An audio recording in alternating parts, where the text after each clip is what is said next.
कठोपनिषद में द्वितीयवल्ली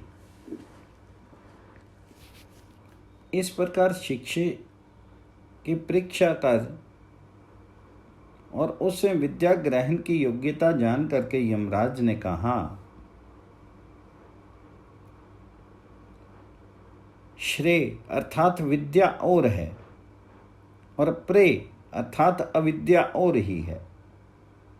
वे दोनों विभिन्न प्रयोजन वाले होते हुए ही पुरुष को बांधते हैं। उन दोनों में से श्रेय को ग्रहण करने वाले का शुभ होता है और प्रेय को वरण करता है, वह पुरुषार्थ से पतित हो जाता है। श्रेय अर्थात निश्रेयस, अन्यथा भिन्न ही है, तथा प्रेय यानी प्रीतर वस्तु भी अन्य ही है। वे श्रेय और प्रेय दोनों विभिन्न प्रयोजन वाले होने पर भी अधिकारी यानी वर्ण आश्रम आदि विशिष्ट पुरुष का बंधन कर देते हैं, अर्थात सब लोग उन्हीं के द्वारा अपने विद्या अविद्या संबंधी कर्तव्य से युक्त हो जाते हैं। अभ्युदय की इच्छा वाला पुरुष प्रेय से और अमृतत्व का इच्छुक श्रेय से प्रवृत्त होता है। अतः श्रेय और प्रेय इन दोनों के प्रयोजनों की कर्तव्यता के कारण सब लोग उनसे बद्ध कहे जाते हैं। वे यद्यपि एक एक पुरुषार्थ से संबंध रखने वाले हैं, तो भी विद्या और अविद्या रूप होने के कारण परस्पर विरुद्ध हैं। अतः एक का परित्याग किए बिना एक पुरुष द्वारा उन दोनों का साथ साथ अनुष्ठान ना हो सकने के कारण उनमें से अविद्या रूप प्रेय को छोड़ करके केवल श्रेय को ही स्वीकार करने वाले का साधु शुभ यानी कल्याण होता है। जो मोट दूरदर्शी नहीं है, वह इस अर्थ पुरुषार्थ अर्थात परमार्थ संबंधी नित्य प्रयोजन से च्युत हो जाता है। वह कौन है? वही जो कि प्रेय को वरण करता है, यह इसका तात्पर्य है। यदि श्रेय और प्रेय इन दोनों ही का करना मनुष्य के स्वाधीन है, तो लोग अधिकता से प्रेय को ही क्यों स्वीकार करते हैं? इस पर कहा जाता है, श्रेय और प्रेय परस्पर मिले हुए से होकर के मनुष्य के पास आते हैं। उन दोनों को बुद्धिमान पुरुष भली प्रकार विचार करके अलग अलग करता है। विवेकी पुरुष प्रेय के सामने श्रेय को ही वरण करता है, किंतु मूढ़ योग क्षेम के निमित्त से श्रेय को वरण करता है। वे मनुष्य के अधीन हैं, ये बात ठीक है, तथापि वे श्रेय प्रेय मंद बुद्धि पुरुषों के लिए साधन और फल दृष्टि से जिनका पार्थक्य करना बहुत कठिन है, ऐसे होकर के परस्पर मिले हुए से ही मनुष्य यानी इस जीव को प्राप्त होते हैं। अतः हंस जिस प्रकार जल से दूध अलग कर लेता है, उसी प्रकार धीर बुद्धिमान पुरुष उन श्रेय और प्रेय पदार्थों का भली प्रकार परिगमन करके मन से उनकी आलोचना कर उनके गौरव और लाघव का विवेक यानी पृथक्करण करता है। इस प्रकार श्रेय का विवेचन कर वह प्रेय की अपेक्षा अधिक अभिष्ट होने के कारण श्रेय को ही ग्रहण करता है। परंतु ऐसा करता कौन है? वही जो बुद्धिमान है। इसके विपरीत जो मंद अल्प बुद्धि है, वह विवेक शक्ति का अभाव होने के कारण जो योग क्षेम का ही कारण है, अर्थात जो शारीरिक आदि वृद्धि और रक्षा का ही निमित्त है, उस पशु पुत्र आदि रूप प्रेय को ही वरण करता है।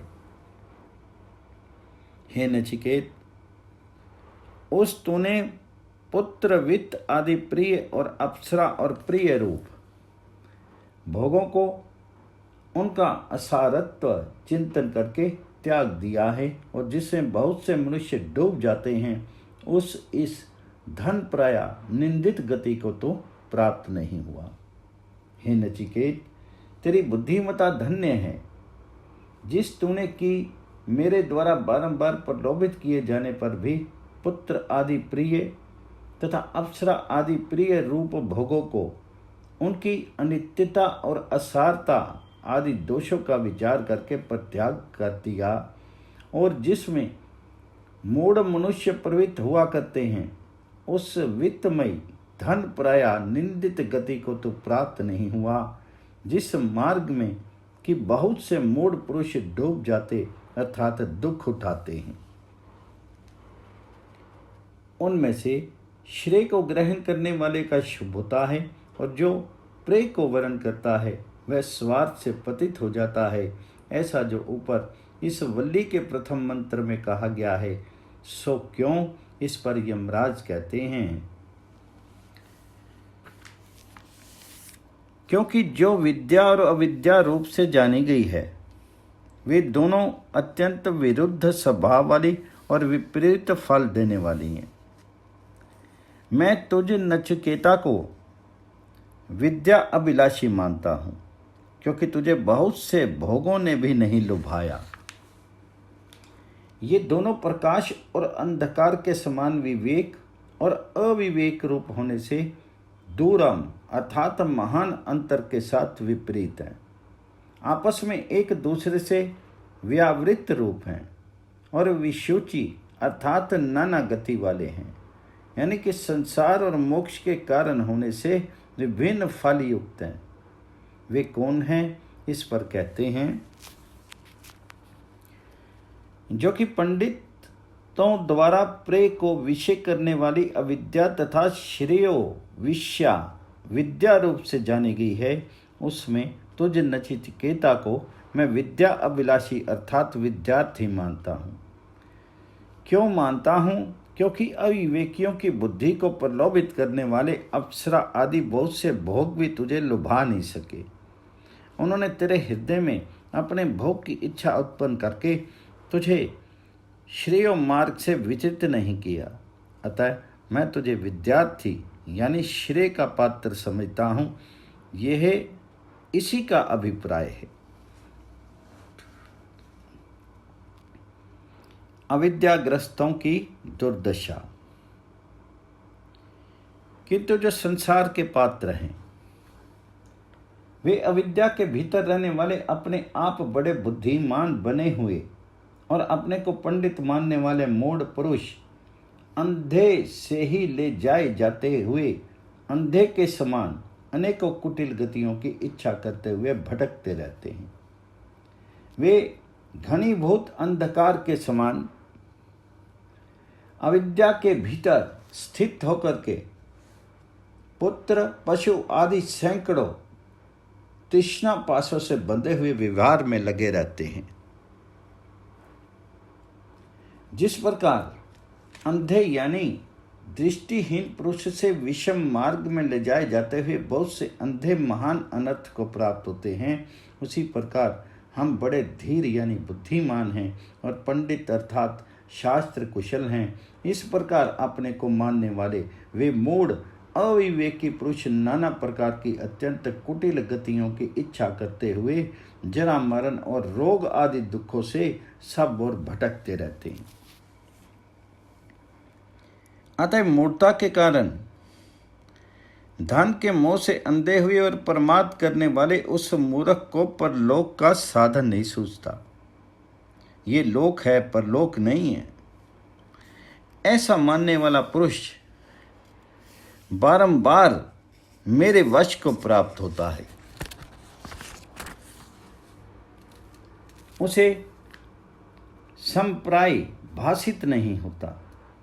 देवपात के अनंतर जिसके प्रति गमन किया जाए उसे संप्राय परलोक कहते हैं।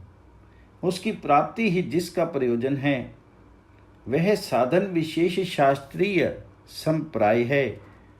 वह बाल अर्थात अविवेकी पुरुष के प्रति प्रकाशित नहीं होता, अर्थात वह उसके चित्त के सम्मुख उपस्थित नहीं होता। तथा जो परमार्थ करने वाला है, जिसका चित्त पुत्र पशु आदि प्रयोजनों में आसक्त है, जो धन के मोह से अर्थात धन निमित्तिक अविवेक से मूढ़ यानी अज्ञान से आवृत है, उस मूढ़ को परलोक का साधन नहीं सूझा करता। ये जो स्त्री और अन्न पान आदि विशिष्ट दृश्यमान लोक हैं, बस यही हैं, इससे अन्य और कोई स्वर्ग आदि लोक नहीं है। जो पुरुष इस प्रकार मानने वाला है वह बारंबार जन्म लेकर के मुझ मृत्यु की अधीनता को प्राप्त होता है, अर्थात वह जन्म मरण आदि रूप दुख परंपरा पर ही आरूढ़ रहता है। ये लोक प्राय इसी प्रकार का है। आत्मज्ञान की दुर्लभता। किंतु जब जो तेरे समान श्रेय की इच्छा वाला है, ऐसा तो हजारों में कोई ही आत्मविता होता है, क्योंकि जो बहुतों को तो सुनने के लिए भी प्राप्त होने योग्य नहीं है, जिसे बहुत से सुनकर भी नहीं समझते, उस आत्म तत्व का निरूपण करने वाला भी आश्चर्य रूप है। उसको प्राप्त करने वाला भी कोई निपुण पुरुष ही होता है, तथा कुशल आचार्य द्वारा उपदेश किया हुआ ज्ञाता भी आश्चर्य रूप है। जो आत्मा बहुतों को तो सुनने के लिए भी नहीं मिलता, तथा दूसरे बहुत से अभाषी अशुद्ध चित्त पुरुष जिस आत्म तत्व को सुनकर भी नहीं जान पाते, यही नहीं, इसका वक्ता भी आश्चर्य अर्थात अद्भुत सा ही है। वह भी अनेकों से में कोई ही होता है, तथा सुनकर भी इस आत्मा का लब्धा ग्रहण करने वाला तो अनेकों में कोई निपुण पुरुष ही होता है, क्योंकि जिसे आत्म दर्शन में कुशल आचार्य ने उपदेश किया हो, ऐसा इसका ज्ञाता भी आश्चर्य रूपी है।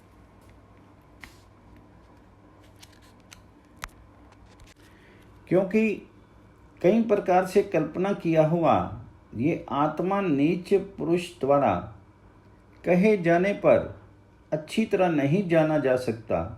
अभेददर्शी आचार्य द्वारा उपदेश किए गए इस आत्मा में अस्ति नास्ति रूप कोई गति नहीं है, क्योंकि यह सूक्ष्म परिमाण वालों से भी सूक्ष्म और दुर्विज्ञ है। ये आत्मा जिसके विषय में तुम मुझसे पूछ रहे हो, किसी अवरहीन यानी साधारण बुद्धि वाले मनुष्य से कहा जाने पर अच्छी तरह नहीं जाना जा सकता, क्योंकि यह वादियों द्वारा अस्ति नास्ति, कर्ता अकर्ता एवं शुद्ध अशुद्ध इस प्रकार अनेक तरह से चिंतन किया जाता है। तो फिर ये किस प्रकार अच्छी तरह जाना जाता है, इस पर कहते हैं अनन्य प्रोक्त।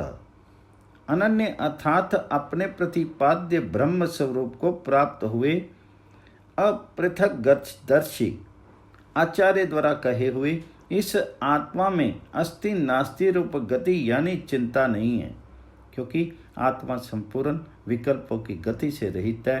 अर्थात अनन्य प्रोक्त अपने स्वरूप भूत अनन्य आत्मा का गुरु द्वारा उपदेश किए जाने पर अन्य ज्ञेय वस्तु का अभाव हो जाने के कारण उसमें कोई गति यानी अन्य अवगति ज्ञान नहीं रहती, क्योंकि आत्मा के एकत्व का जो विज्ञान है, यही ज्ञान ही परानिष्ठा है। अतः ज्ञेय वस्तु का अभाव हो जाने के कारण फिर यहाँ कोई और गति नहीं रहती, अथवा उस अनन्य अर्थात स्वात्म भूत आत्म तत्व के उपदेश कर दिए जाने पर संसार की गति नहीं रहती, क्योंकि उसके अनंतर तुरंत ही आत्म विज्ञान का फल रूप मोक्ष प्राप्त हो जाता है।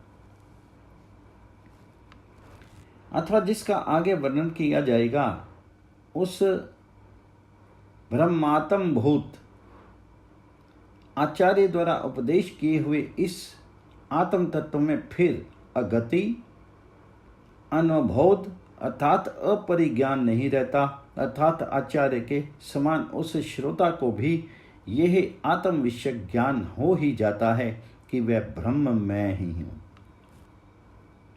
इस प्रकार शास्त्रज्ञ आचार्य द्वारा अभिन्न रूप से कहा हुआ आत्मा सुविज्ञेय होता है, नहीं तो यह अनुपरमान वस्तुओं से भी अनु हो जाता है।